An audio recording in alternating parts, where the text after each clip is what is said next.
রক্তবন্ধু বীরভূমের পরিচালনায় বোলপুরের মিলন তীর্থ লজে আয়োজন করা হয়েছিল রক্তদান শিবির। এই বিশেষ দিনে উপস্থিত ছিলেন পদ্মশ্রী প্রাপ্ত ও বড় লোকের বেটি গানের স্রষ্টা রতন কাহার। এছাড়া উপস্থিত ছিলেন বোলপুর মহকুমা হাসপাতালের আধিকারিকরা। বিশিষ্ট লেখিকা ও সমাজসেবী প্রতিভা গাঙ্গুলি জানান, এই উৎসবের নাম দেওয়া হয়েছে রাঙামাটি হৃদয় উৎসব।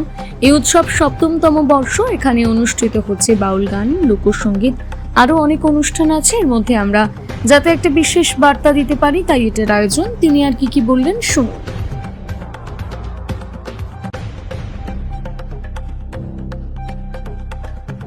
কেমন লাগছে আপনি আজকে রক্তদান দিলেন? আমি রক্ত দেওয়ার সাথে যুক্ত আছি অনেক বছর ধরে, 4-5 বছর ধরে। আমি শুধু দক্ষিণ 24 পরগনা কার্গিল থেকে এসেছি। আচ্ছা, আমাদের সংগঠন আছে সুন্দরবন রক্তদাতা ওয়েলফেয়ার সোসাইটি। সেই পক্ষ থেকে আজকে রক্তবন্ধনে আজকে ব্লাড দিলাম। নিজেকেও ভালো লাগছে। আর সবাই ভালো থাকুন, সুস্থ থাকুন। রক্তদানের মাধ্যমে আরেকজনের জীবন ফিরিয়ে দেওয়ার দায়িত্ব আছে।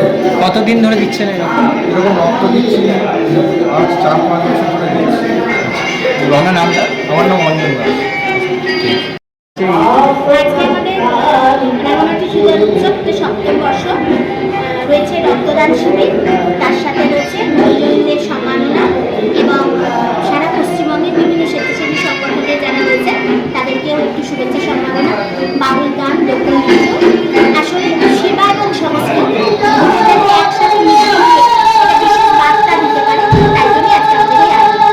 এটা কততম বর্ষ? ৭ম বর্ষ। এটা কি আপনাদের প্রত্যেক বছরই হয়? প্রত্যেক বছর হয়।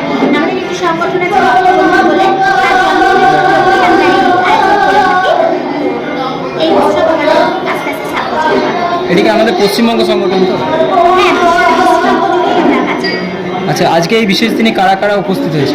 উপস্থিত হয়েছেন পদ্মশ্রী রতন কাহার, এসেছেন জয়দীপ চট্টোপাধ্যায়, তিনি নিজের কবি এবং বাচিক শিল্পী, তবে তার একটা বিশেষ পরিচয় আছে।